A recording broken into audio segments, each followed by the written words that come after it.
mallattoo birmadummaa biyya tokkooti jechuudha. Alaabaan mallattoo biyyaati yoo jennu biyyi haati ni kabajamti, ni jaalatamti, ni kunuunfamti jechuudha. Akkasuma mallattoon biyyi haadha gaafa jennu haadha akkasitti kabajnu yoo akkasitti jaalannu yoo akkasitti kunuunsinu biyyi illee jaalala kabaja kunuunsa nurraa barbaaddi jechuudha. Keessattuu barattoonni abdii boruu taatan akkamitti biyya jaalanna akkamitti biyya kunuunsina akkamitti biyya kabajnaa waan jedhu kana jaalala biyyaatiin guddachuu qabna jechuudha. Jaalala biyyaa horannee naamusa gaariidhaan biyya kana warri nurraa dhaalu warra har'a barataa warra har'a ijoollee ta'an kanatu biyya nurraa dhaala waan ta'eef jaalala biyyaa horannee naamusa gaariidhaan biyya kana gara fuulduraatitti itti fufsiisuu qabna wanti jedhamu kun sirrittoo kabajame gaariidha jechuudha. Inni kun kabaja ayyaana alaabaa kana kan bara kanaa wantoota adda isa taasisan gurguddoo qabnaa jechuudha. Wantoota adda isa taasisan gurguddoo qabna kanneen baroota darban kabajaa turreen wantoota adda isa taasisan.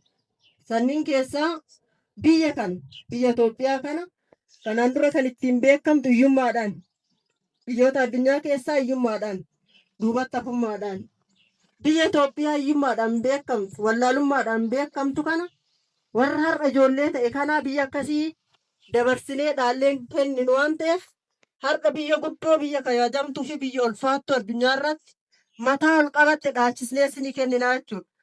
Maaltu akkas taasisaa wantoota adda isa taasisan jedhee kaase kanneen tokko haaromsa Abbayyaatti isa adda taasisaa jechuudha.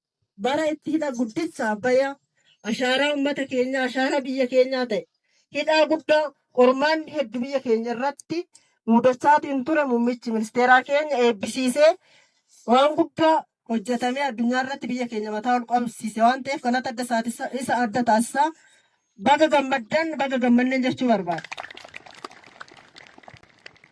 Inni lammaffaa wanti adda isa taasisu uummanni keenya keessattuu uummanni Oromoo parsantii 85 ol qonnaan bulaadha jechuudha.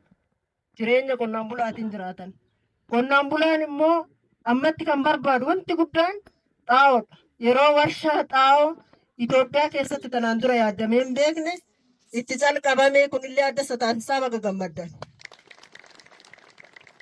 Inni sadaffaan biyyoota addunyaan argitanii biyyoota qabeenyaan gurguddaa ta'an wanti isaan ittiin qabeenya gurguddaa horatan keessattuu biyyoota Arabaa kennaa Rabbi kenneen boba'aadha jechuudha.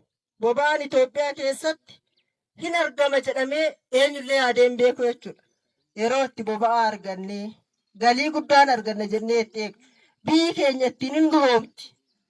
Hiriira biyyoota guddatanii wajjin hin hiriirti jennee itti eegnu waan ta'eef kunillee Itoophiyaa keessaa argamee jira. Kanneen sadeentu adda taasisaa walumaa galatti biyya guddoo, biyya ulfaattu, biyya kabajamtu, biyya seenaa hiyyummaa jijjiirte dhaallee isinii kennina waan ta'eef isin warra carraati baga gammaddaniin jechuu barbaada.